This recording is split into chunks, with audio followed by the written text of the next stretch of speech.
What is going on, everyone? Welcome back to the channel. It's Brody here, and today we are talking about PSA being closed to Australia and mostly the rest of the world. This was definitely not on my bingo card this year for PSA to stop taking cards.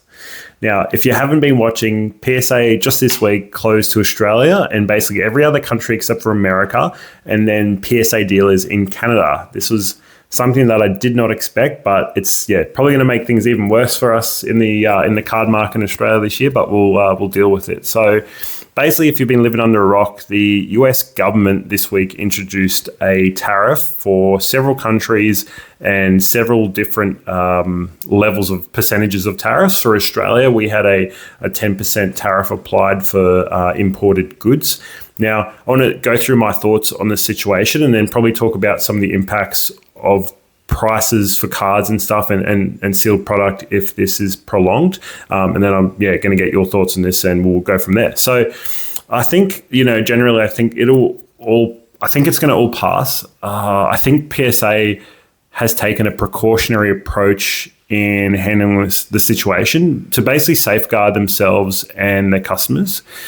If you consider the logic, a tariff is placed on a product purchased.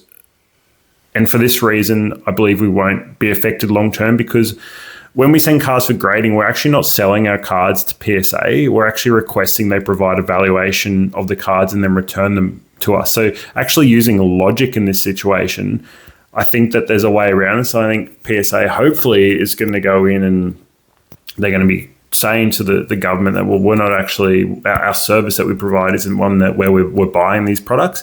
It'll be a different situation where they're actually buying, say, the plastic slabs. So if they're buying those out of China and China's had a tariff put on products coming from China, PSA will actually have to pay an increased cost to buy those. And so one of the ways they can do that, obviously it's all financial stuff, but they can pass on that to the consumer, blah, blah, blah. So for the reason that we're actually getting cards valued and we're not actually selling them to PSA, I think there's going to be a way around this.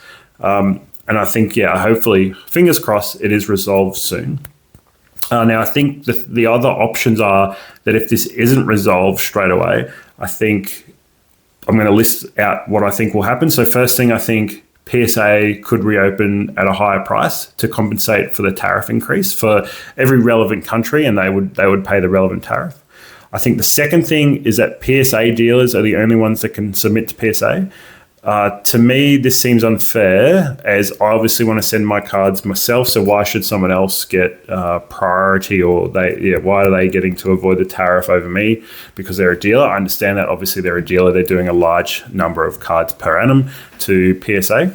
That also helps PSA's business as well, having a larger portion. So from an efficiencies point of view, having a larger number of cards coming from one customer is actually more efficient for their business. So I've seen a few things online where people are basically saying, this is all part of PSA's plan was to only have PSA dealers going forward. And I can understand the sentiment. I don't think that is probably something that they're interested in doing. I think they like having a lot of people with collectors club memberships, which brings in probably a large portion of revenue for them, having all these people with their own separate accounts, although it does cost them from an efficiency point of view. I will note, though, that I have seen a number of PSA dealers in Australia. So there's 5 of them here in Australia. I have seen some of them post on their Instagram saying we will still be taking cards. We're working something out with PSA, and they've basically put them in touch with some sort of broker in the United States to help them get around the tariff issue. So I think that is actually on the cards. The next thing I'd say is that, so the third thing after those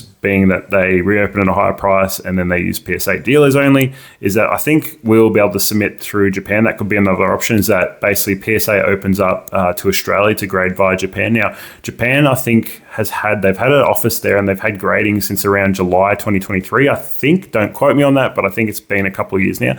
Now, the issue with that is I think they are at capacity of what they're already doing now. So I don't see it being a quicker sending there, but I think it'll be an option for us potentially if things aren't resolved. Don't forget, if you've made it this far into the video, I am a Palms Off Gaming affiliate, so you can get 10% off at checkout. You have to use the link in the description, and the code is BrodyPlays10, which I'll also chuck in the description of this video. Now, I think there's a few interesting things that happen if this doesn't actually get resolved pretty quickly. I think there'll be less cards available on the market, so less graded cards particularly from newer sets that we've currently got out now, I think there's potential for some price rises across the board in Australia.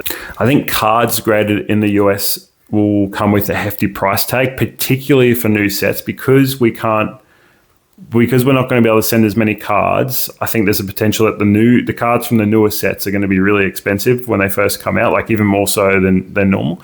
I think the other thing that will affect prices is that because a lot of Japanese product is, and this is going to work both ways for us to our benefit, I think, is that Japanese products, a lot of the Japanese product is sold to America.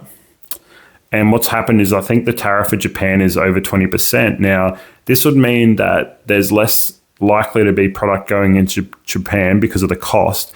And so it'll start going to other countries hopefully at a cheaper price. And this also happens in other scenarios, like with other different products, like say technology, like a TV.